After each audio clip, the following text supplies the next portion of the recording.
Goedendag mevrouw Ninon Geerling. Ik wil eigenlijk vragen, was er voldoende informatie beschikbaar over de financiën om de staten in de verschillende stadia's te informeren ook van het planningsproces over het besluit van het nemen over van de bouw? Bedoelt voldoende informatie voor de rekenkamer? En dan heeft u het over de bouw in 2011 of heeft u het over het moment in 2013 dat die locatiewijziging plaatsvond? Laten we allebei situaties nemen. In 2011 werd het project eigenlijk opgezet. Men moest nog van alles doen. De opzet was heel anders dan later in 2013.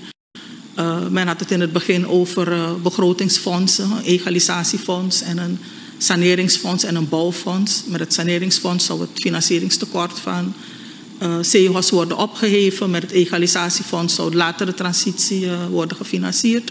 En eigenlijk alleen voor de bouw zou er een lening worden genomen. Dus omdat men zo met voorbereiding bezig was en er ook van alles speelde, op een gegeven moment had je dus dat Curaçao een aanwijzing had gekregen en geen financiële middelen had. Men was bezig met het programma van eisen. Het was een heel voorbereidingstraject. Dus op dat moment speelden er eigenlijk nog niet echt dingen om zeg maar aan de bel te trekken. Wat je wel steeds ziet is dat, dat heeft ook in de media trouwens gestaan, dat eigenlijk vanaf 2012, 2013 al was er een voorkeur voor Otrobanda. Ik weet niet of het uit sentiment was, omdat het ziekenhuis altijd daar had gestaan. Dus toen begon het eigenlijk van weer andere locaties bekijken. Sona heeft toen ook gezegd van als je naar een niet-greenfield locatie gaat, dat was dus bij het CEHOS of naast het CEHOS of in de buurt van het CEHOS.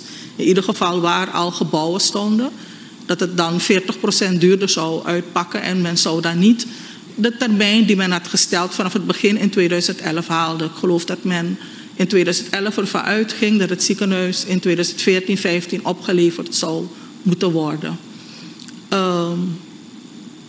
Ik denk dat de Raad van Ministers is continu betrokken bij besluiten. Het besluit, bijvoorbeeld in april 2013 is er een besluit genomen dat men een voorkeur uitsprak voor Otrobanda. Dus de Staten was wel op de hoogte indirect.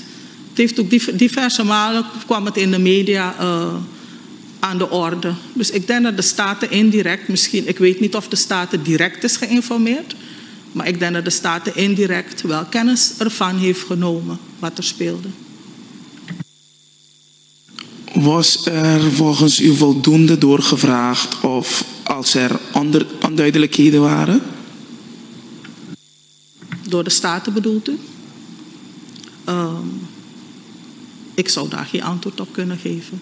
Ik weet het niet. Wat was de rol van de CFT in dit proces?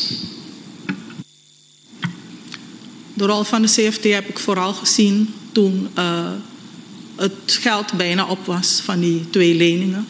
En men dus de overschrijdingen moest financieren. En dat men dus op een gegeven moment dan had gevraagd aan Nederland om nog een lening. En CFT dus zei van, dat er wel waarborgen moesten zijn. CFT had volgens mij gesteld van, als jullie die 200 miljoen willen lenen, dan moest CFT wel waarborgen zien dat met die 200 miljoen de bouw af zou zijn. Dat er besparingsmaatregelen zouden zijn. En dat de transitie ook rond was. Dat waren volgens mij de 3 eisen. En CFT was vooral vanaf die periode 2007-2018 echt in beeld dat ze steeds vroegen om een geactualiseerd businessplan. Was de inbreng volgens u van de CFT duidelijk? Dus werkte die inbreng verhelderend of juist belemmerend?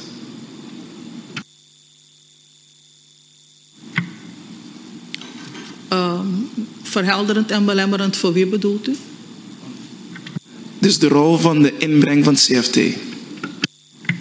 Ik denk dat de rol wel verhelderend was voor partijen. Want CFT sprak continu met partijen van er moet nu wel een geactualiseerd businessplan komen. En het geactualiseerd businessplan kwam niet. Als je bijvoorbeeld kijkt naar de tijdslijn. Volgens mij is er in 2011 een businessplan geweest. In 2012 is hij geactualiseerd. En ik dacht in 2014 is hij ook deels geactualiseerd. Alleen wijzigingen zijn besproken. Maar in de jaren 2015, 16, 17, 18 was er geen geactualiseerd businessplan. En het was met name in 2017, 18 dacht ik, dat je echt zag dat CFT steeds zei van er moet een geactualiseerd businessplan zijn. En wanneer gaan jullie besparingsmaatregelen nemen? Wanneer gaan jullie in kaart brengen wat het tekort eigenlijk is? Dus ik denk dat het niet belemmerend. Ik heb het niet gezien als belemmerend. Ik ga nu meer naar een algemene deelte, dus met algemene vragen. Zeker omdat we het ook belangrijk zien, bijvoorbeeld. Welke punten u ziet bijvoorbeeld dat de enquêtecommissie op dit thema niet aan orde is gekomen. Dus dat u belangrijk vindt om te vernoemen.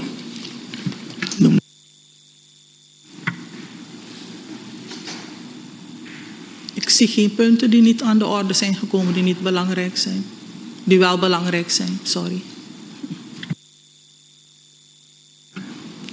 De bouw van het ziekenhuis bijvoorbeeld is een lange termijn proces. En dat zich over de regeerperiode van diverse projecten uitstrekt.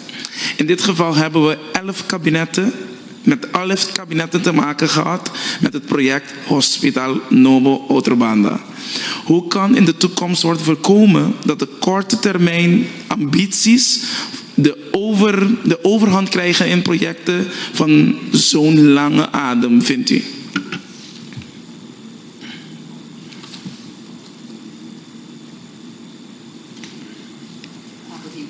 Oh. Oké, zie. Ja, hoe kan je dat voorkomen? Ik denk dat ministeries meer betrokken moeten zijn. Dus op ambtelijk niveau moet je dat meer waarborgen. Want regeringen gaan en komen natuurlijk, om het eventjes niet netjes te zeggen. Maar de ambtenaren die blijven. Dus het zou veel meer belegd. De kennis zou veel meer belegd moeten zijn op ambtelijk niveau.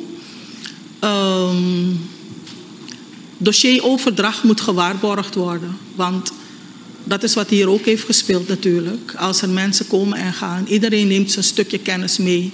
En dat is onvoldoende gewaarborgd. Je ziet het ook als je de tijdslijn goed volgt. Dat bijvoorbeeld bij de businessplannen, er zijn afspraken gemaakt, maar die worden niet meer gevolgd. Dus de opvolgers, die kennen vaak het dossier niet. En dat is wel belangrijk om goed toezicht te houden. Om na te gaan van wat er is afgesproken, gebeurt dat ook echt. Dus waarborgen dat het dossier volledig is, dat is heel belangrijk. Vindt u dus ook dat het overheid, de ambtenarenapparaat, dat niet voldoende heeft gewaarborgd tussen die proces? Ik denk niet zozeer dat het ambtenarenapparaat het niet voldoende heeft gewaarborgd. Ik denk dat onvoldoende bewaakt is dat men het kon waarborgen. Als je bijvoorbeeld kijkt van de QPB, wat ik eerder heb genoemd. De opzet was dat daar SG's in zouden deelnemen. Maar langzaam maar zeker werden de SG's vervangen door consultants. Consultants gaan en komen, die blijven niet. Dus ook de kennis gaat daarmee verloren. Dus u neemt bijvoorbeeld dat er ook door het brengen van consultants de kennis van het thema, dus Hospital Novo Outrobanda, ook een beetje de last daarvan heeft gekregen? Ik zou niet willen beweren dat ze er last van hebben gekregen, maar het is wel belangrijk, ook als je consultants aantrekt, dat je zorgt dat je ambtelijk apparaat wel op de hoogte blijft en is. Dus wanneer de consultant weggaat, moet de kennis wel daar blijven waar het nodig is. als laatste, ziet u zelf als de belangrijkste les om hieruit lering van te trekken voor toekomstige projecten van soortgelijke omvang? Het was natuurlijk een zeer bijzonder project. Ik denk niet dat we nog makkelijk zo'n project zullen meemaken van zo'n omvang. Wat ik al eerder zei, projectmanagement, de opzet, waarborgen dat er monitoring plaatsvindt, dat er voortgangsrapportages plaatsvinden, dossieropbouw, dat die volledig blijft, ook als er mensen gaan. Dat zijn voor mij, denk ik, is voor ons, zijn de belangrijke lessen. Ik geef de woord terug aan de voorzitter van de